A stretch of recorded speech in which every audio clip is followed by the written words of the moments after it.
before this life. The case you're about to explore involves a child who claimed memories of being a Renaissance master. We'll examine the documented evidence, explore what was verified, and consider multiple explanations. This is a mystery of memory and artistic genius that remains unexplained. Lyon, France, spring 1973. 4-year-old Sophie Moreau sat at her family's kitchen table, grinding blue powder in a small ceramic bowl. Her mother, Claire, an art teacher, watched with growing unease as her daughter mixed the crushed stone with egg yolk, creating a vivid azure paint using a technique that hadn't been standard practice in over 400 years. "The blue comes from stones beyond the sea," Sophie said matter-of-factly, her small hands working with surprising precision. "Master taught me the proper way. You must grind it fine, very fine, or the color dies." Claire Moreau exchanged a worried glance with her husband, Michel. Their daughter had never been taught Renaissance painting techniques. The art books in their home focused on Impressionism and modern art. Yet here sat their 4-year-old, demonstrating egg tempera preparation with the confidence of a trained conservator. This wasn't the first time Sophie had displayed knowledge that seemed impossible for a child her age.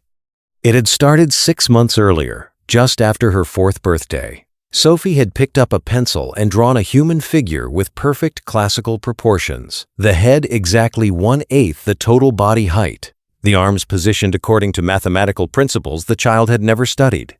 "Where did you learn to draw like that?" Claire had asked, astonished. "In Master Raphael's workshop," Sophie replied, as if this explained everything. "That's where I learned to see properly." The name meant nothing to the Moreaus at first. Raffaello. It sounded Italian, but their daughter had never been to Italy, had barely left their neighborhood in Lyon. She attended a local preschool where the curriculum focused on finger painting and basic shapes, not Renaissance masters. Yet Sophie insisted. She talked about the workshop constantly. She described grinding pigments, preparing wooden panels, mixing plaster for frescoes. She drew architectural plans featuring classical columns and mathematically precise arches. She signed her drawings with a name that wasn't hers, Giulio. The nightmares began shortly after. 3, sometimes 4 nights a week, Sophie would wake screaming, "I can't leave Mantua! The fever! I'm not finished with the palace! The Duke needs me!" She would cry for someone named Federico, begging him to let her finish the work. She spoke fragments of Italian, a language no one in her family spoke, a language she'd never been exposed to in 1973 Lyon. Claire began keeping a journal, documenting everything Sophie said and drew. As an art teacher, she recognized techniques in her daughter's work that belonged to another era entirely. The way Sophie held charcoal, the 3-point grip used by Renaissance draftsmen, the manner in which she sketched architectural elements, starting with geometric underdrawing, adding decorative details last. Most disturbing was the egg tempera. No one had taught Sophie this obsolete technique. Egg tempera mixing pigment powder with egg yolk to create paint had been largely abandoned after the 1500s when oil painting became dominant. Modern art education didn't cover it. Even Claire, with her art degree, had only read about the process in historical texts. Yet Sophie demonstrated it flawlessly. She knew that the blue powder, which she called azzurro ultramarino, came from lapis lazuli mined in Afghanistan. She knew that red earth from Siena produced the warmest ochre. She knew that genuine ultramarine cost more than gold in master's time, and that apprentices had to prove themselves worthy before being allowed to use it. How could a 4-year-old know this?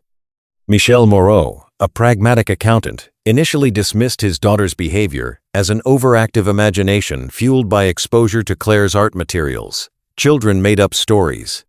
They created imaginary friends. Sophie probably overheard art history conversations between her mother and colleagues.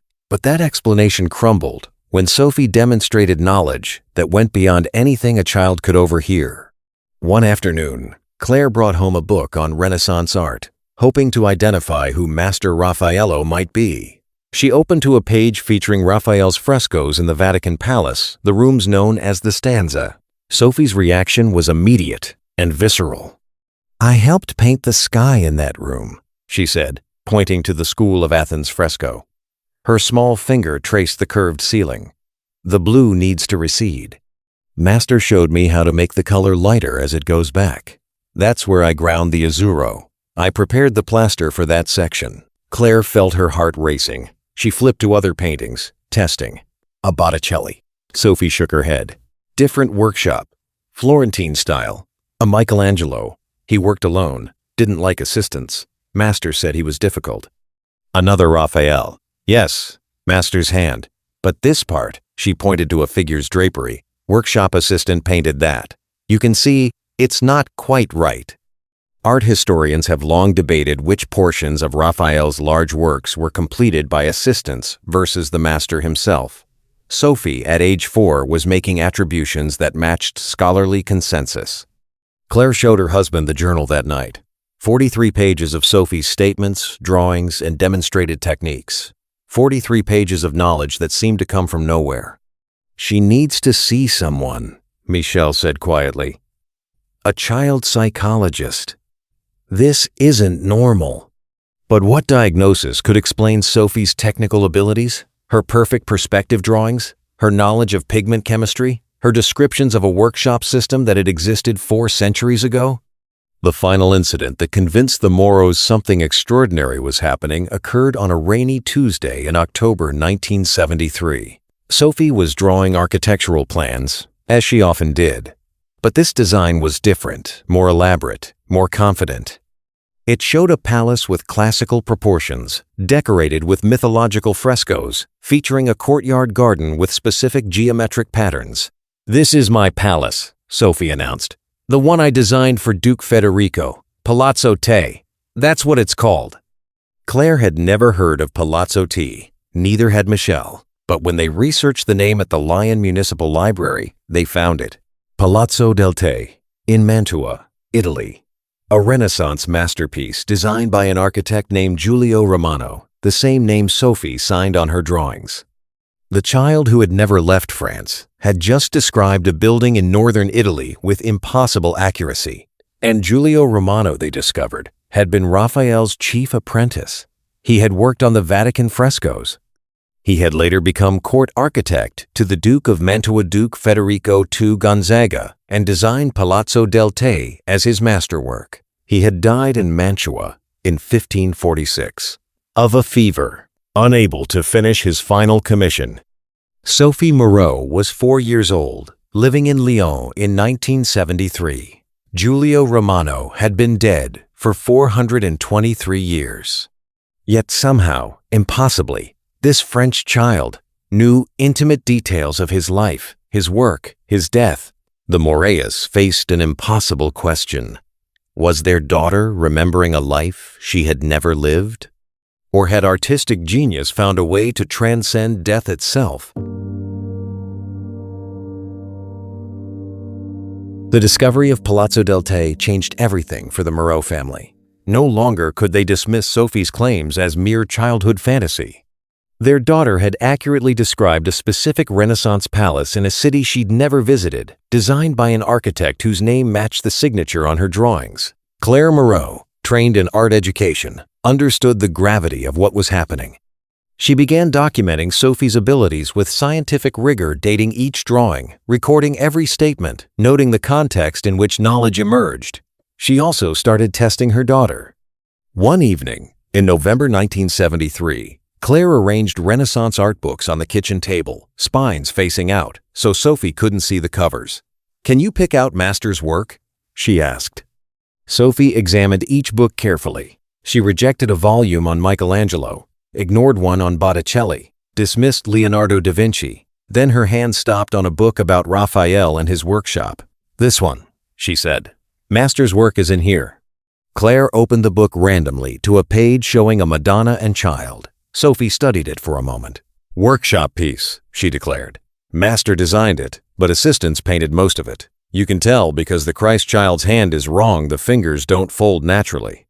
Master would never let that error stay if he'd painted it himself." Claire checked the attribution. Art historians classified this particular painting as Raphael and workshop, exactly as Sophie had said. The testing continued over the following weeks. Claire consulted with colleagues from the École des Beaux-Arts, asking them to suggest questions that might reveal the depth of Sophie's knowledge. Ask her about pigments. suggested Professor Henri Beaumont, a specialist in Renaissance art techniques, specifically about how they prepared ultramarine blue. It's a complex process that's not common knowledge, Claire asked Sophie that evening. The 4-year-old's answer was immediate and precise. You take the lapis stone and grind it to powder, but that's only the start. Then you mix it with pine resin, wax, and linseed oil, kneading it like dough for 3 days. Then you work it in lye water, washing out impurities. The blue settles. The first extraction is the finest. That's what Master used for the Virgin's robes. The later washings are cheaper grades. Claire verified the description against Renaissance art treatises. Sophie had described the exact process documented in Cennino Cennini's Il Libro dell'Arte, written in the early 1400s, a text Claire herself had never read, and which certainly wasn't available to 4-year-olds in 1973 France. Professor Beaumont was stunned when Claire reported this. The detail about multiple washing grades, that's extremely obscure knowledge, he said. Most modern artists aren't aware that Renaissance ultramarine came in quality grades. How could a child know this?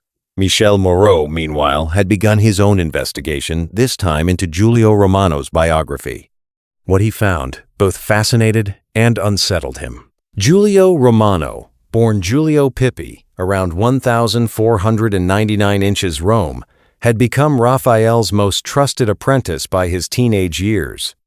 When Raphael died unexpectedly in 1520, Giulio inherited the workshop and completed several of the master's unfinished commissions, including frescoes in the Vatican Palace. In 1524, Giulio moved to Mantua at the invitation of Duke Federico II Gonzaga, becoming court architect and painter. His masterwork, Palazzo del Te, was designed between 1524 and 1534, a suburban pleasure palace, featuring elaborate frescoes and innovative architecture that blended classical elements in revolutionary ways. Giulio Romano died in Mantua on the 1st of November 1546, at approximately 47 years old. Historical records indicate he succumbed to a fever while working on final commissions for the Gonzaga court. The parallels to Sophie's nightmares were unmistakable. But Michel needed more than biographical coincidence. He contacted the Kunsthistorisches Institute in Florence, explaining his daughter's case to Dr. Elena Marchetti, a Renaissance art historian. Dr. Marchetti was skeptical. "Children sometimes develop artistic precocity," she wrote back, "and they absorb more from their environment than parents realize. Are you certain your daughter hasn't been exposed to books or documentaries about Italian Renaissance art?" Michel was certain. He and Claire had reviewed every book in their home, every television program Sophie had watched. The family didn't own a television set until 1972, and even then, programming in Lyon consisted mainly of news and variety shows, nothing about Renaissance art history. Dr. Marchetti proposed a test. She would send photographs of lesser-known works by Giulio Romano, pieces not reproduced in popular art books, images Sophie couldn't have encountered through normal means. The photographs arrived in January 1974. They showed frescoes from private rooms in Palazzo del Te, mythological scenes, grotesque decorations, architectural details. Some of the rooms had limited public access, even in the 1970s. Photographs of them existed only in specialized academic publications. Claire showed the photographs to Sophie without explanation. The child's reaction was immediate. "The Room of the Giants. I painted the titans being crushed under the rocks. Duke Federico wanted it dramatic. He wanted visitors to feel like the whole room was collapsing. We painted from floor to ceiling with no breaks, so the walls seemed to fall inward." She pointed to specific details. "That giant's face, I remember mixing the flesh tones, terra di siena for the shadows. And there, the rocks, we used a technique called grisaille for some sections, painting in gray tones first." Dr. Marchetti's response, when Claire sent these observations back to Florence, was measured but clearly shaken. Sophie's descriptions match architectural features and painting techniques documented only in scholarly literature about Palazzo del Te. The Room of the Giants uses exactly the illusionistic techniques she described, continuous painting across walls and ceiling to create immersive space. This is not common knowledge, even among educated adults. The investigation expanded. Claire contacted Dr. Robert Kastenbaum, a researcher studying unusual childhood memories at the University of Massachusetts. "Doctor, Kastenbaum had been documenting cases of children who claimed to remember previous lives, working within a framework established by Dr. Ian Stevenson at the University of Virginia. "What you're describing fits a pattern we've observed in other cases," Dr. Kastenbaum told Claire during a phone interview in February 1974. "Children with alleged past life memories often demonstrate skills or knowledge inappropriate for their age. The key question is verification. Can the details be independently confirmed?" He suggested systematic documentation, recording Sophie's statements before verification, noting the date and context, then researching whether the claims matched historical facts. Claire began keeping 2 journals, one recording Sophie's unprompted statements, another tracking historical verification. The results were striking. Sophie claimed that Master Raphael had a pet cardinal, a bird he kept in the workshop. Historical sources confirmed Raphael kept a caged cardinal, mentioned in a letter from 1518. She described the Vatican stanze having windows that look toward the garden, and you can see the cupola being built, a reference to St. Peter's Basilica under construction. The timeline matched. Raphael worked in the Vatican, while Michelangelo's dome was being erected. She mentioned that Giulio had designed temporary theatrical scenery for Duke Federico's court entertainments. This detail appears in Giorgio Vasari's Lives of the Artists, published in 1550, but not in general art history books. By spring 1974, Claire's verification journal contained 73 specific claims Sophie had made. Of these, 47 had been verified through historical sources. 26 were too vague to confirm or deny. None had been proven false. The statistical improbability troubled even skeptical Michel. "How many of these details could a 4-year-old guess correctly by chance?" he asked Dr. Marchetti during a follow-up correspondence. "Essentially none," she replied. "The combination of accurate technical knowledge, correct historical facts, and appropriate biographical details creates a profile that defies conventional explanation. Either your daughter has been exposed to extensive scholarly literature on Giulio Romano literature that doesn't exist in children's books, or something very unusual is occurring. But perhaps the most compelling evidence emerged not from books or photographs, but from Sophie's hands." In March 1974, Claire arranged for Sophie to visit a restoration workshop in Lyon, where conservators were cleaning a 16th-century Italian painting. She wanted to see if her daughter would recognize genuine Renaissance techniques. The conservators had prepared a small section of damaged fresco for demonstration, showing visitors how Renaissance artists had worked. They invited Sophie to try mixing a small amount of fresco plaster, using the historical recipe: lime, water, and sand in specific proportions. What happened next left the professional conservators speechless. Sophie examined the materials, then corrected their proportions. "Too much lime?" she said. "The plaster will crack when it dries. Master always said 3 parts sand to 1 part lime, and the sand must be river sand, not sea sand. The salt in sea sand damages the surface." The head conservator, Monsieur Dupuis, who had studied historical fresco techniques for 30 years, verified Sophie's correction against Renaissance treatises. She was exactly right. "But there's more," Sophie continued. "You must add the pigment while the plaster is still wet. You have only a few hours before the surface skins over and won't accept the color. That's why it's called fresco fresh. And you can't make mistakes because you can't paint over it. You have to chip away the plaster and start again." She demonstrated, mixing a small amount of earth pigment with water and applying it to the wet plaster with confident strokes. Monsieur Dupuis watched in silence, then turned to Claire. "Madame Moreau, your daughter has just demonstrated buon fresco technique with the competence of a trained muralist. Where did she learn this?" "She says she learned it in Raphael's workshop," Claire answered quietly. 400 years ago." The conservator had no response. By the summer of 1974, the Moreau family faced an inescapable conclusion. Their 5-year-old daughter possessed knowledge and skills that she could not have acquired through any conventional means. The question was no longer whether Sophie knew things she shouldn't know. The question was how and why. The decision to take Sophie to Italy wasn't made lightly. By autumn 1974, The Moreas had accumulated overwhelming documentation of their daughter's unusual knowledge. But documentation alone couldn't answer the fundamental question. Would Sophie recognize places she claimed to remember from a life lived 4 centuries ago? Dr. Elena Marchetti, the Renaissance art historian who had been consulting with the family, proposed a controlled test. She would arrange for the Moreas to visit Mantua without telling Sophie their destination. If the child truly possessed memories of Giulio Romano's life, she should recognize the city, the palace, perhaps even specific details of locations she'd never seen.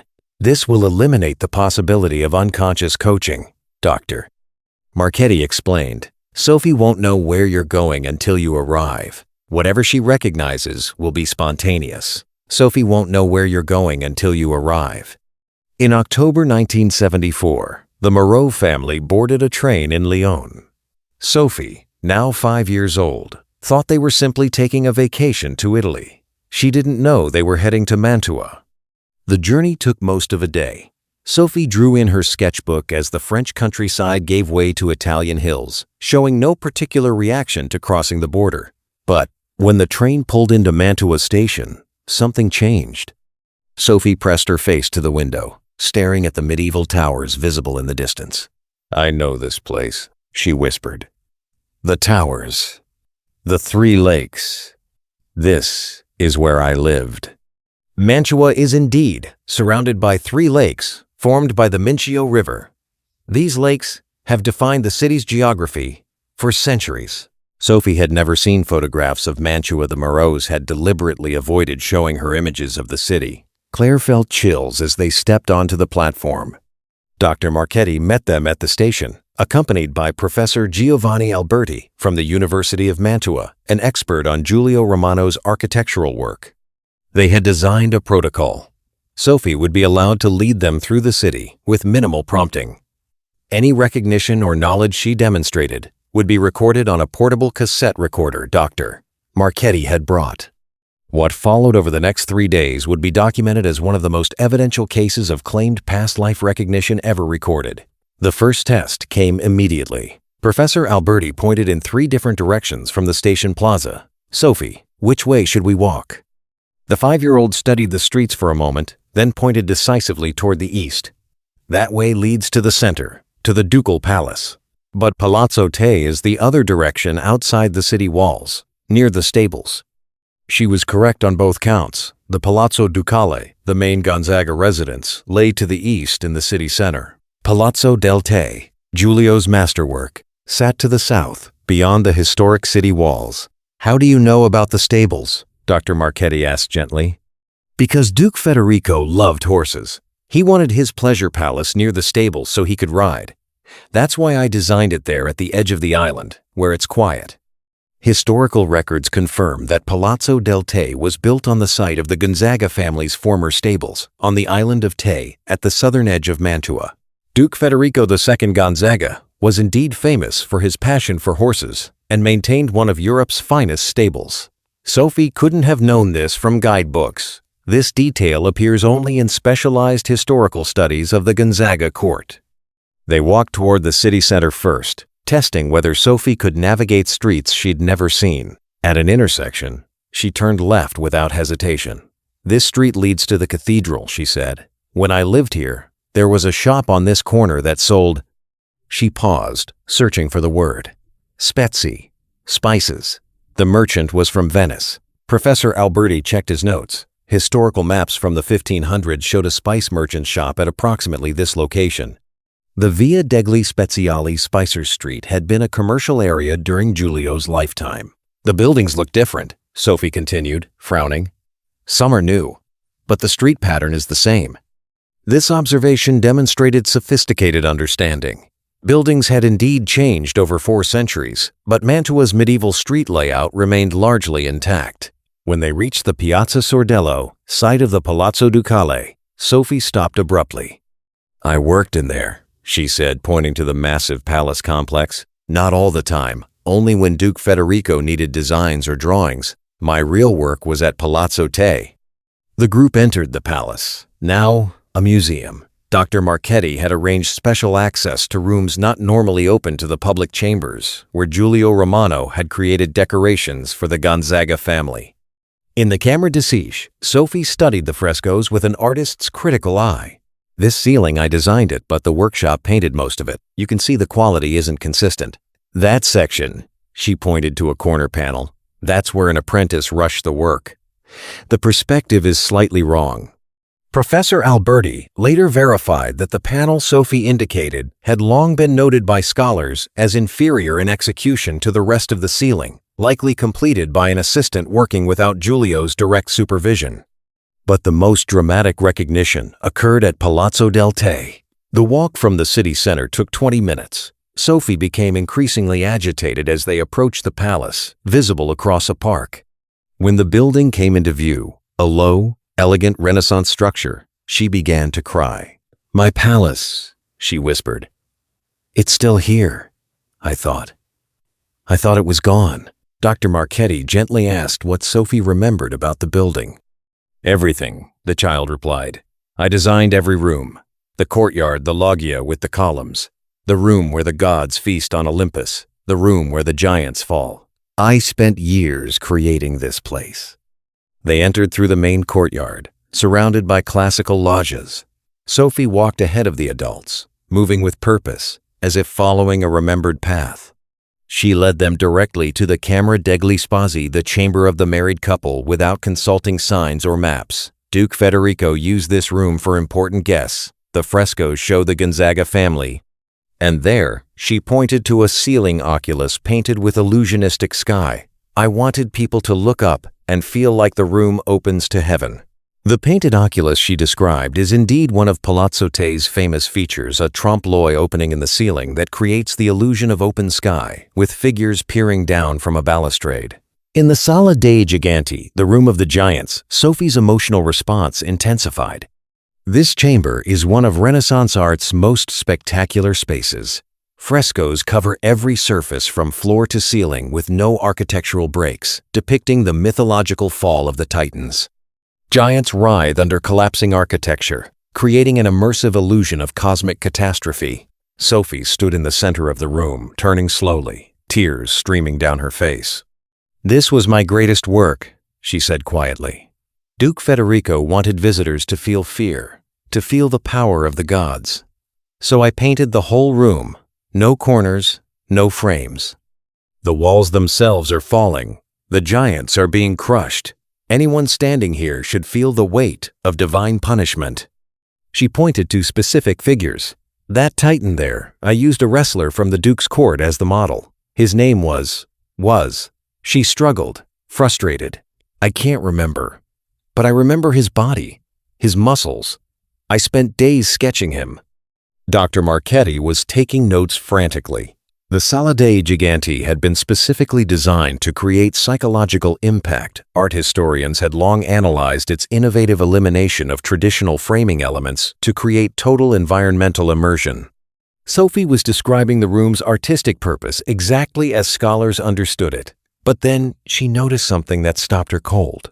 In one corner of the room, a section of fresco showed slight discoloration evidence of historical water damage that had been restored in the 1960s. "That section was damaged," Sophie said, pointing. "There was a crack in the wall. Water came through during a storm. I remember trying to repair it, but..." She paused, her face clouding. "I was already sick. The fever. I couldn't finish the repairs properly." Professor Alberti verified this detail later. Historical records documented water damage in precisely this section of the Sala dei Giganti during a severe storm in the spring of 1546, the year Giulio Romano died. The palace's restoration history showed that Giulio had attempted repairs but died before completing them. Later restorers had to address the water damage, working from Giulio's incomplete fix. Sophie couldn't have known this. The restoration history existed only in Palazzo del Te's archival records, not in any published guidebook. In the Loggia of David, Sophie paused before a decorative frieze. "I designed this pattern," she said, "but I was copying from ancient Roman examples." There were buildings in Rome ruins where you could still see these kinds of decorations. Master Raphael took me to study them when I was young. This casual reference to studying Roman antiquities aligned perfectly with documented practice. Renaissance artists did indeed study ancient ruins, and Raphael was known for taking his workshop assistants to sketch Roman architectural fragments. The final test came in a small chamber off the main rooms, a space used for architectural drawings and planning. Dr. Marchetti asked Sophie if she could sketch the palace's floor plan from memory. The 5-year-old took paper and pencil and drew swiftly. A square courtyard surrounded by rooms with specific notations for the major chambers. She marked where the entrance faced, where the garden extended, where the fish pools had been located. When Professor Alberti compared Sophie's sketch to the actual architectural plan, the correspondence was remarkable. The proportions were slightly childish, but the spatial relationships were accurate. "The fish pools," Professor Alberti said carefully, "those don't exist anymore. They were filled in during the 18th century. How do you know about them?" Sophie looked at him as if the answer were obvious. "Because I designed them. Duke Federico wanted pools with rare fish. He collected them. I placed the pools where they'd catch morning light." Architectural historians had debated the original location of Palazzo del Te's fish pools, destroyed centuries ago. Sophie had marked them on her sketch in the location recent archaeological surveys suggested they had been. Over 3 days in Mantua, Sophie demonstrated knowledge of city layout and street patterns from the 1500s, specific room functions in the ducal palace, architectural details of Palazzo del Te, original decorative elements no longer extant, historical damage and repair attempts, purposes behind design choices, relationships between Duke Federico and his court architect. 27 specific recognitions were documented on tape. All 27 were historically accurate. Dr. Marchetti and Professor Alberti compiled their findings in a preliminary report. Their conclusion was cautious but clear. Sophie Moreau demonstrated knowledge of Mantua and Palazzo del Te consistent with first-hand experience. The specificity and accuracy of her recognitions cannot be attributed to prior study or prompting. The source of this knowledge remains unexplained by conventional means. On the final day, the Moreauists visited the church of San Barnaba, where Giulio Romano was buried. Sophie stood before the memorial plaque in silence for several minutes. Then, softly, she spoke. "I was 47, too young. There was still so much I wanted to build." Historical records confirm Giulio Romano was approximately 47 years old when he died in 1546. As they left the church, Sophie turned to her mother with a question that would haunt the Moreaus for years. "Maman, if I was Giulio, and Giulio is dead, then who am I now?"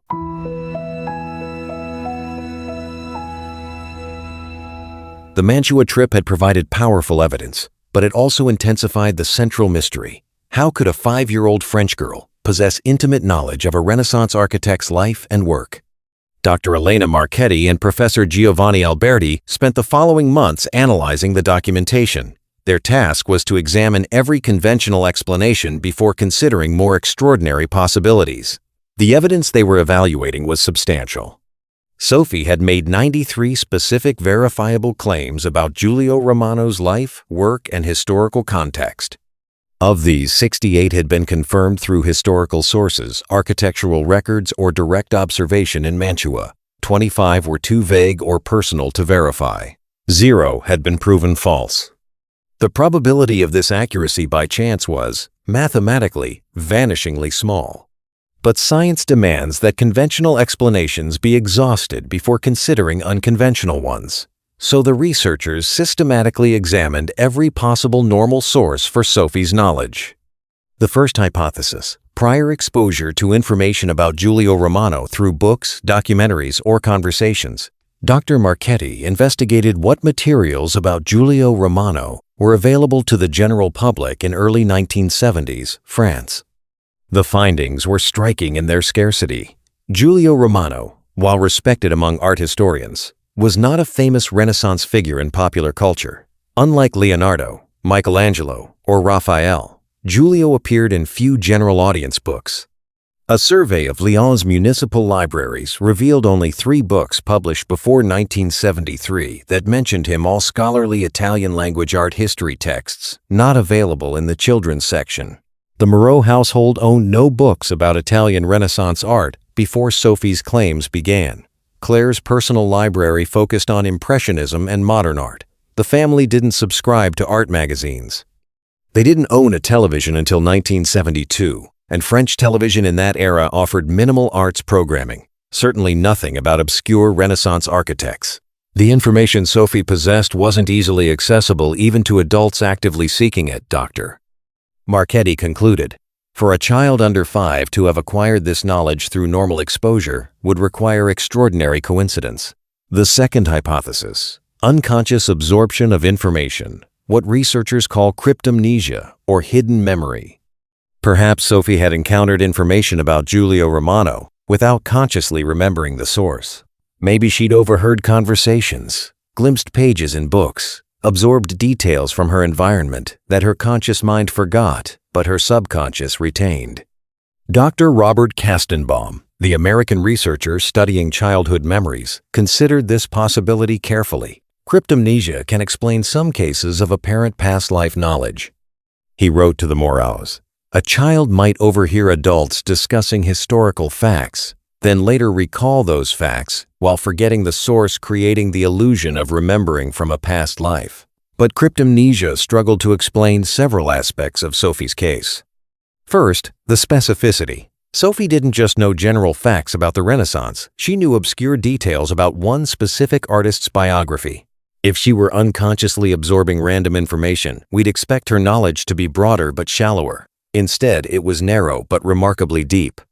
Second, the skills. Sophie could demonstrate Renaissance painting techniques, egg tempera, preparation, fresco application, classical drawing methods. These are procedural skills, learned through practice. Cryptomnesia might explain factual knowledge, but how could it explain hands-on technical competence? Third, the emotional component. Sophie's nightmares about the fever, her distress about leaving Mantua unfinished, her tears in the Sala dei Giganti, these emotional responses seem disproportionate for information passively absorbed from books. We might explain factual knowledge through cryptomnesia, Dr. Kastenbaum noted, but the combination of facts, skills, emotions, and recognitions creates a pattern harder to dismiss. The third hypothesis, artistic prodigy, combined with lucky guesses. Some children are born with exceptional artistic talent. Perhaps Sophie was simply a prodigy who intuitively understood Renaissance techniques, and her claims about past lives were either imagination or a way of making sense of abilities she didn't understand. Claire Moreau, as an art teacher, had encountered gifted children before. She understood prodigy. Sophie is talented, Claire acknowledged to the researchers. But talent doesn't explain knowledge. A musical prodigy might play piano brilliantly at age 5 without lessons, but they don't describe specific conversations Mozart had with Salieri or correctly identify where Mozart's original manuscripts were stored. Sophie wasn't just demonstrating artistic talent. She was providing historically verifiable information about a specific person's life information that had nothing to do with artistic ability.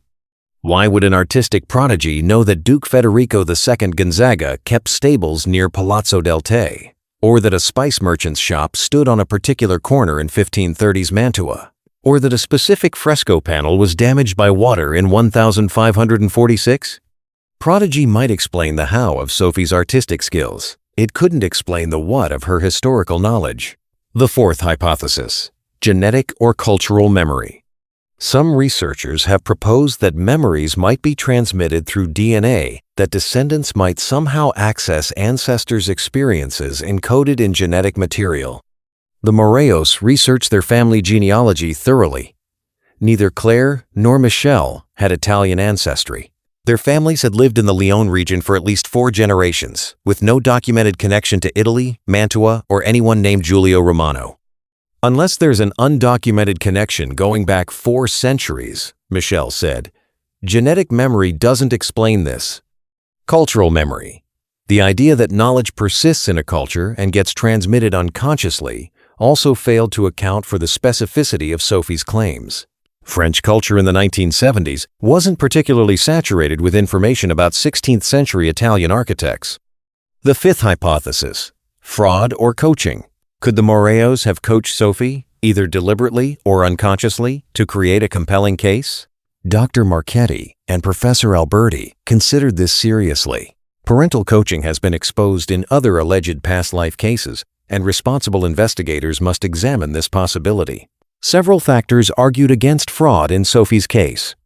First, the Moreas sought no publicity. They didn't contact newspapers or television programs. They consulted researchers quietly, seeking understanding rather than attention. They spent their own money traveling to Italy without seeking compensation or fame.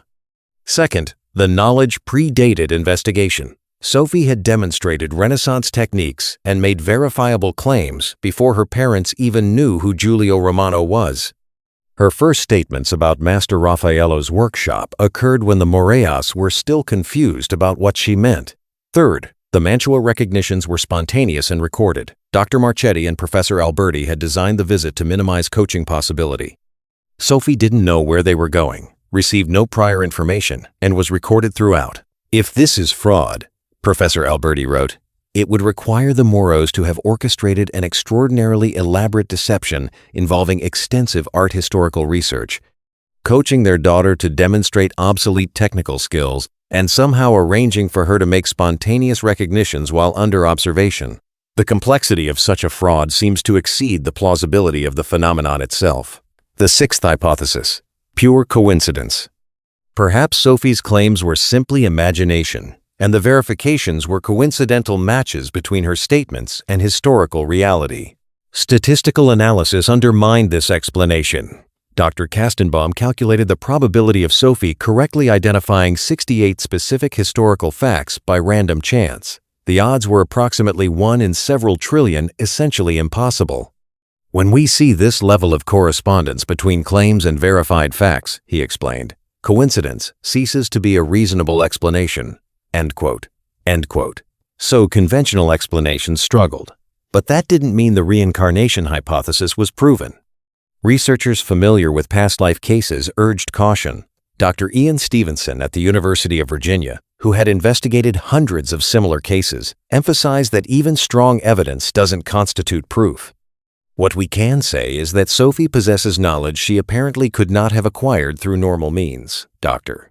Stevenson wrote after reviewing the case documentation, whether this knowledge derives from a past life, from some form of extrasensory perception, from access to some kind of collective memory, or from processes we don't yet understand, that remains an open question.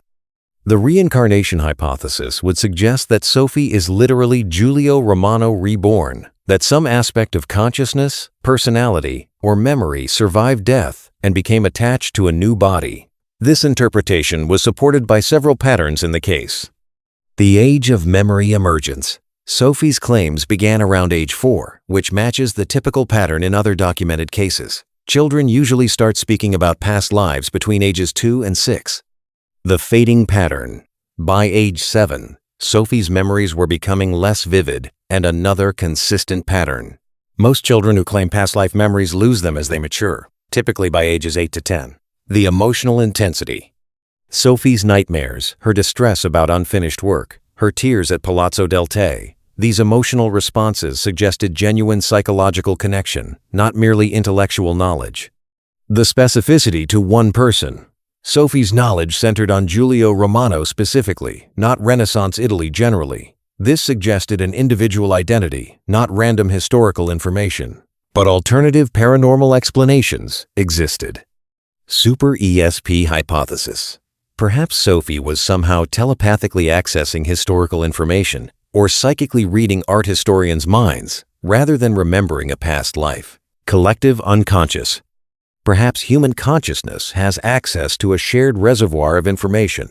Carl Jung's concept of the collective unconscious, and Sophie was somehow tapping into Renaissance artistic knowledge stored there. Possession, or spirit attachment. Perhaps Giulio Romano's spirit or consciousness was somehow communicating with or through Sophie, rather than being reincarnated as her. Each of these explanations had problems of its own. Super ESP seemed to require even more extraordinary mechanisms than reincarnation.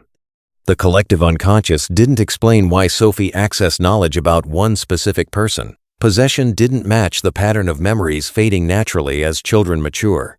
By 1976, when Sophie was 7, her Renaissance memories were indeed fading. She still enjoyed drawing and showed artistic talent, but she stopped talking about Master Raphael. The nightmares about Mantua ceased. When shown Palazzo del Te in photographs, she recognized it as the place we visited in Italy, but no longer claimed to have designed it. Her parents asked if she remembered being Giulio Romano. "Sort of," Sophie said, with the uncertainty of a child struggling to articulate something complex. "It's like a dream. I used to have a lot, but now I can't remember it very well. I know I used to know things about paintings and buildings, but now it's fuzzy." This fading was consistent with the pattern Dr. Stevenson had observed in other cases. As the current life's memories accumulate and the child's brain develops, past life memories apparently fade as if the new personality gradually overwrites the old. By age 10, Sophie rarely mentioned her Renaissance experiences at all. She pursued normal schooling, developed normal friendships, showed normal childhood interests. She remained artistically talented, eventually attending art school as a young adult, but she no longer demonstrated the Renaissance techniques that had astounded observers when she was 5. It was as if a window had opened for a few years, allowing glimpses across time and then slowly closed. The Moreau family was left with documented evidence of something extraordinary, but no definitive explanation. Claire's journals filled 3 notebooks. The tape recordings from Mantua captured 27 spontaneous recognitions. Professor Alberti's architectural analysis confirmed the accuracy of Sophie's claims. Dr. Marchetti's historical research verified the biographical details. But verification isn't explanation. What they could say with confidence: Sophie had possessed knowledge she seemingly could not have acquired normally. That knowledge corresponded precisely to the life of a Renaissance architect who died 423 years before she was born. What they couldn't say: how or why this had happened. Science excels at describing what occurs. It struggles with phenomena that shouldn't occur at all. And Sophie Moreau's case seemed to be precisely that, something that shouldn't be possible, yet somehow was. The case of Sophie Moreau and Giulio Romano raises questions that extend far beyond one child's unusual memories. It touches on fundamental mysteries about consciousness, identity, creativity, and the nature of human existence itself. In the decades since Sophie's Renaissance memories faded, researchers have continued to study similar cases, children around the world who claim to remember previous lives. The Division of Perceptual Studies at the University of Virginia has documented over 2,500 such cases, creating the largest systematic database of this phenomenon. What patterns emerge from this research? Dr. Jim Tucker, who continued Dr. Ian Stevenson's work, has identified consistent features across cases. Children typically begin speaking about past lives between ages 2 and 6. The memories are often intensely emotional, especially if the previous life ended traumatically. Details are frequently verifiable through historical records or living witnesses, and the memories almost always fade by age 10 as the new personality consolidates. Sophie's case fits this pattern precisely, but it also represents something unusual within this already unusual phenomenon. A case involving someone of historical significance whose life is thoroughly documented. Most past life cases involve ordinary people, farmers, shopkeepers, children who died young whose lives left minimal historical record. Verification depends on finding living relatives, local records, personal memories of witnesses. Giulio Romano, however, lived a documented life. His works exist in museums. His biography appears in historical texts. His architectural creations still stand in Mantua. This documentation allows for a level of verification rarely possible in past life research. And that verification reveals something profound. If Sophie truly remembered being Giulio Romano, then consciousness, or some aspect of it, survived death and somehow reconnected with detailed memories of a life lived centuries ago. This possibility challenges materialist assumptions about the mind. Modern neuroscience generally treats consciousness as an emergent property of brain activity. When the brain dies, consciousness ends like a candle flame extinguished. Memories are physical structures in neural tissue. When that tissue decomposes, memories disappear. But if Sophie genuinely remembered Giulio's life, then memories existed independently of the brain that created them. They persisted for 423 years between bodies, in some form, somewhere, somehow. This suggests consciousness might not be merely a product of brain activity, but something that uses the brain, something that might survive the brain's death. Western philosophy has long debated this question. Plato argued for an immortal soul that exists before birth and after death. Descartes proposed mind-body dualism, consciousness as separate from physical matter. Modern philosophers like David Chalmers identify the hard problem of consciousness, how subjective experience arises from objective matter. Cases like Sophie's provide empirical data for these philosophical debates. But they also raise new puzzles. If reincarnation occurs, why do only some children remember? Billions of people have lived and died, yet only a tiny fraction of children claim past life memories. What determines who remembers?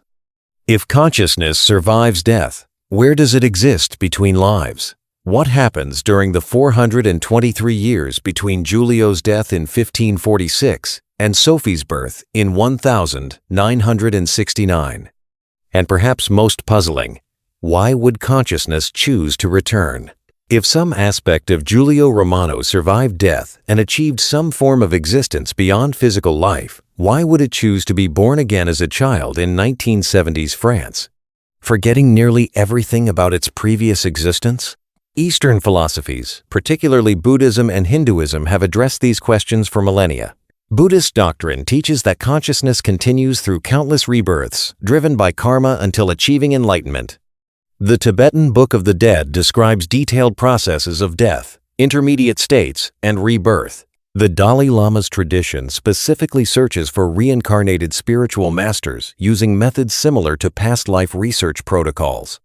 Hindu philosophy speaks of the Atman, the eternal self that inhabits different bodies across lifetimes, like someone changing clothes. The Bhagavad Gita states, "As a person sheds worn-out garments and wears new ones, so the soul casts off worn-out bodies and enters into new ones." From these perspectives, Sophie's case wouldn't be anomalous, but natural, an example of consciousness's continuous journey through different forms. Yet Western culture's long skepticism toward reincarnation creates discomfort with this interpretation.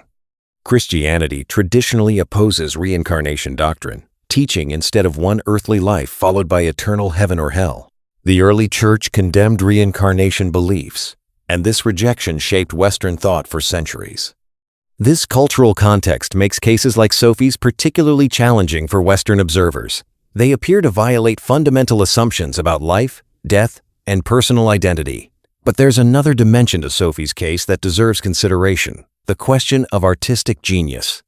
Where does extraordinary creative ability come from? Mozart composing symphonies at age 5, Picasso drawing with adult competence as a child, prodigies across history who seem to possess skills they never learned. Could some prodigies be accessing abilities developed in previous lives? This idea appears in various cultures. The Tibetan Tulku system identifies children as reincarnations of spiritual masters, partly based on their spontaneous demonstration of advanced knowledge. Stories of child musicians in India who remember how to play instruments they've never touched. Sophie demonstrated Renaissance painting techniques without training. She understood architectural principles she'd never studied. She sketched with classical proportions she'd never been taught.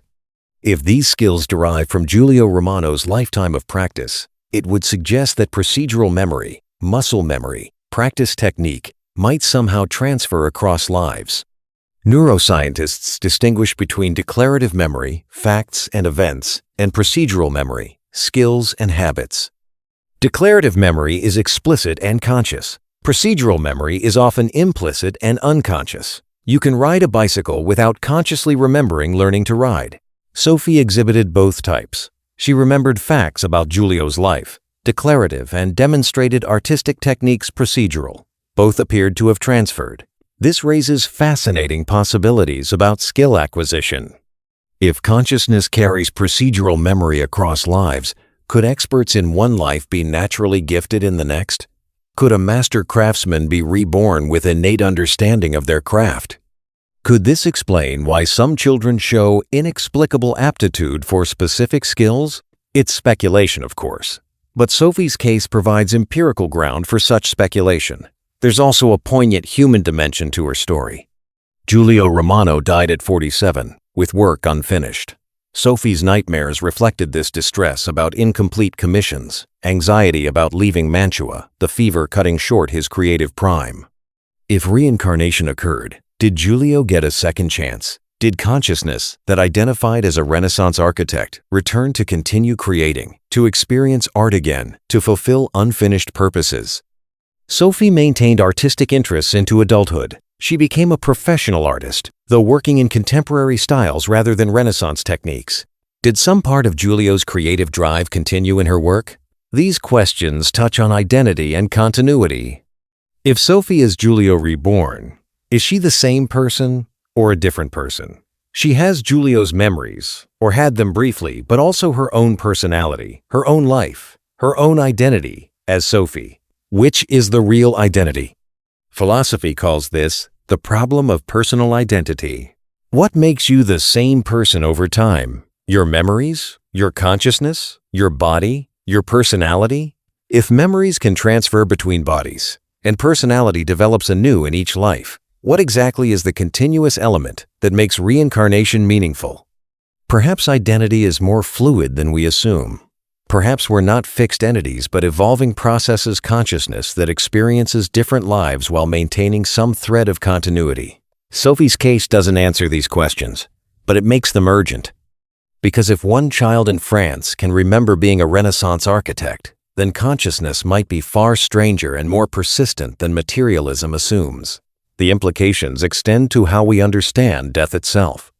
Western culture often treats death as absolute termination, the end of experience, the cessation of self. This view shapes everything from medical ethics to grief practices to life priorities. But if consciousness survives death and can reconnect with memories across centuries, then death might be transition rather than termination. Not an ending, but a transformation like Giulio Romano's consciousness, leaving one body and, eventually, inhabiting another. This doesn't make death less significant. It doesn't eliminate grief or loss, but it reframes what death means. From this perspective, the person isn't lost. They've moved on to whatever comes next, carrying something essential forward. Whether we find this comforting or disturbing depends on our worldview. For some, the possibility of consciousness persisting brings hope that death doesn't erase everything, that love and connection might transcend physical separation, that we might encounter those we've lost in whatever lies beyond. For others, it brings anxiety, the burden of potentially endless existence, the loss of death's finality, the uncertainty of what consciousness experiences between lives. Sophie herself, as an adult, has expressed ambivalence about her childhood memories. "I don't know what to make of it," she said in a 1995 interview with a French magazine. "I remember remembering, if that makes sense. I remember being a child who knew things about a Renaissance painter, but I don't feel like I am that person now. Maybe I was once. Maybe it was all somehow imagination. I honestly don't know." This uncertainty is perhaps the most honest response. Because ultimately Sophie's case, like all past life cases, provides data but not proof, evidence but not certainty. What we can say is that something extraordinary occurred. A 5-year-old child possessed knowledge she shouldn't have possessed. That knowledge was verified through multiple independent sources. Conventional explanations struggle to account for the totality of evidence. What we cannot say is exactly what that something was. Perhaps consciousness survived death and reincarnated. Perhaps Sophie accessed information through some form of extrasensory perception. Perhaps mechanisms exist that we don't yet understand: quantum consciousness theories, morphic resonance, or possibilities not yet imagined. The honest answer is, we don't know. And perhaps that's the most important lesson from Sophie's case. We don't know everything. Consciousness remains mysterious. Reality might be stranger than our current scientific models accommodate. Staying open to mystery while demanding rigorous evidence, this balance defines good research into anomalous phenomena. Sophie Moreau's case has been documented, analyzed, and preserved in research archives. Her story contributes to a growing body of evidence that suggests consciousness might not be entirely explained by current materialist paradigms. Whether future science will vindicate the reincarnation hypothesis, discover alternative explanations, or reveal mechanisms we haven't yet imagined, that remains to be seen. For now, we're left with questions. Questions about memory and identity. Questions about life and death. Questions about whether artistic genius can transcend time. Questions about whether consciousness might be far more extraordinary than we've dared to believe. And in those questions lies something valuable. Humility about what we claim to know, wonder at what we observe, and openness to possibilities that challenge our assumptions. Giulio Romano created beauty that has lasted 5 centuries. Palazzo del Te still stands in Mantua, still moves visitors with its artistic power, still testifies to one man's creative genius. If Sophie truly remembered being that creative spirit, then perhaps beauty itself is immortal not just in the works artists leave behind, but in consciousness that carries the capacity to create beauty forward through time. That's speculation, not science. But sometimes, speculation opens doors that rigid certainty keeps locked. Sophie's story invites us through one of those doors into a space where memory and identity become mysterious, where consciousness might transcend individual lives, where the boundary between past and present grows permeable. Whether we choose to enter that space or stand cautiously at the threshold depends on how much mystery we can tolerate and how much wonder we're willing to embrace. If this case made you question where artistic genius comes from, if it opened your mind to the possibility that mastery might transcend a single lifetime, you're exploring one of the deepest mysteries of human creativity. Every week on Before This Life, we investigate another child who remembered being someone from history, another claim that challenges what we know about talent, memory, and the nature of artistic genius. Subscribe to Before This Life and explore our Legends Untold playlist for more cases of children remembering history's masters. Because some gifts transcend time. Some children carry talents they never learned, and some artists never truly leave their canvas behind. What's your take on this case? Could Sophie have been Giulio Romano, or is there another explanation? Share your thoughts in the comments below. Let's explore this mystery together. This has been Before This Life.